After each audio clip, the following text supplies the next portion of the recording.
श्री सद्गुरुदेव भगवान की जय। श्री सीतानाथ समारंभाम श्रीमद् रामानंदार्य मध्यमाम अस्मदाचार्य पर्यंताम वंदे श्री गुरु परंपरा। बंधुओं, सद्गुरु की क्या भूमिका है, वह जीव को किस प्रकार से अभयदान करते हैं। सद्गुरु की जो आध्यात्मिक अलौकिक वासना है वह वास्तव में जीव और ब्रह्म का एकत्व है, भक्त और भगवान का मिलन है। क्योंकि भक्त भगवान का खोया हुआ धन है।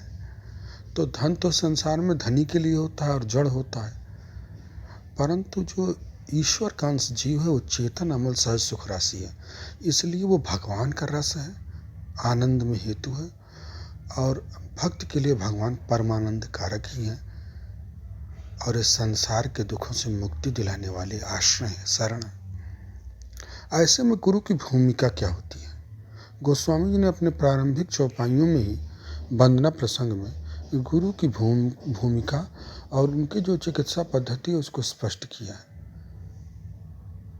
जब गुरु का प्राकट्य धराधाम पर होता है तो वो संत के रूप में, सद्गुरु के रूप में, ब्राह्मण के रूप में, विद्वान के रूप में, कवि के रूप में, कथावाचक के रूप में, ब्रह्मचारी के रूप में, अवधूत के रूप में, किसी भी रूप में वो प्रकट होकर के हमारे जीवन में घुल मिल जाते हैं। तो संसार में जब किसी को रोग होता है उसको तो चिकित्सक के पास जाना ही पड़ता है और वो स्वयं जाता है, परंतु सद्गुरु स्वयं धराधाम में अवतरित होकर के जीवों के कल्याण हेतु अपने जीवन को योजनाबद्ध करते हैं।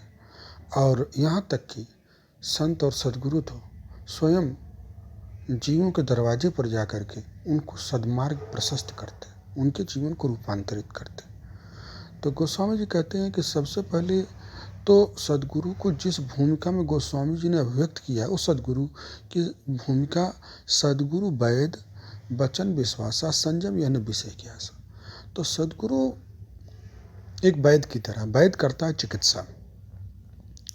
तो जब आप चिकित्सक के पास जाइए, वैद्य के पास, तो सबसे पहले वो रोग का उपचार करने के पहले वो ऐसी दवा देते हैं जिससे जो हाजमा है वो दुरुस्त हो जाए। एक चूर्ण देते हैं आयुर्वेद में, आयुर्वेद का सिद्धांत है। तो जीव को हो गया है भावरस, यानी उसकी जो रस प्रवृत्ति है वो शब्द स्पर्श रूप रस गंध को ही ग्रहण करने वाला मन उसका बन गया।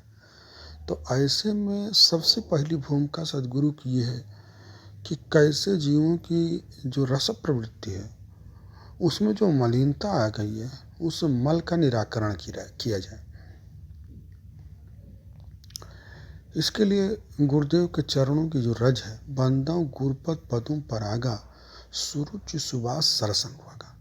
जैसे ही सद्गुरु का सामीप्य आता है और उनके चरणों में किसी भी जीव की श्रद्धा बनती है, वैसे ही उसकी रस प्रवृत्ति में परिवर्तन हो जाता है। गोस्वामी जी ने जिन पंक्तियों में गुरु की वंदना की है उसमें दूसरी पंक्ति में भगवान शंकर का वे वर्णन करते हैं। सुकृत संभुतन विमल विभूति मंजुल मंगल मोद प्रसूति।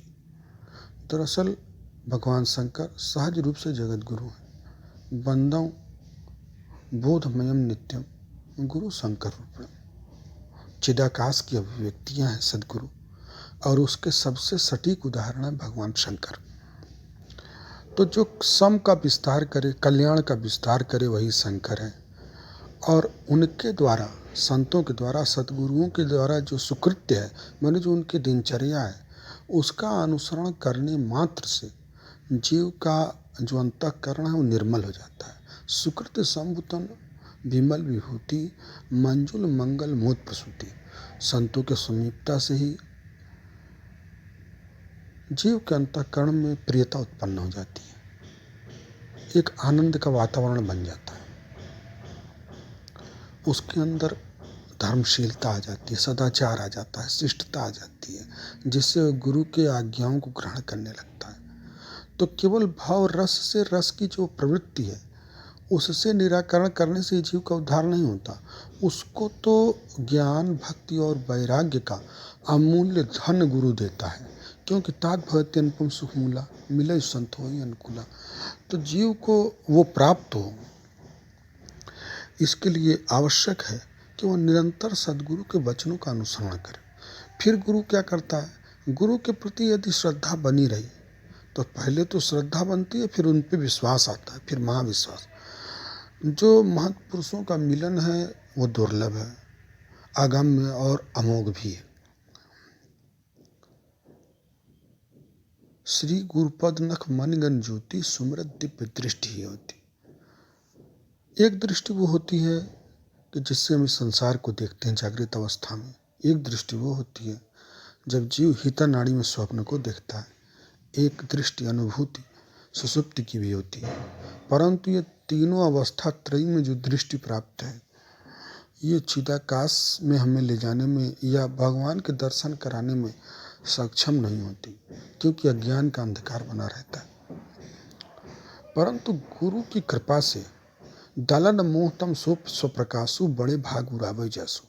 कोई कोई सौभाग्यशाली मन इतने निर्मल होते हैं कि जिनमें गुरु का वो प्रकाश ग्रहण हो जाता है, तो मन की प्रियता और बुद्धि की सूक्ष्मता इस धरातल पर सद्गुरु की कृपा जीव के अंतःकरण में अवतरित हो जाती है।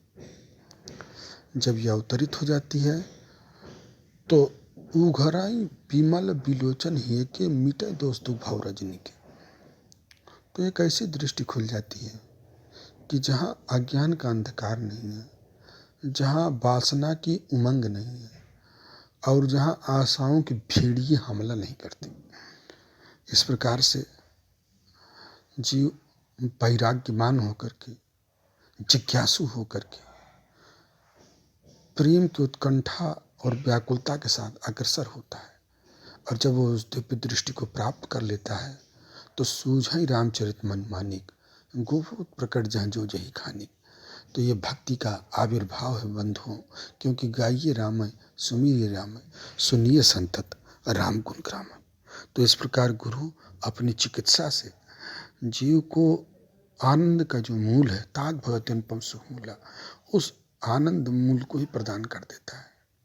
ओम शांति शांति शांति।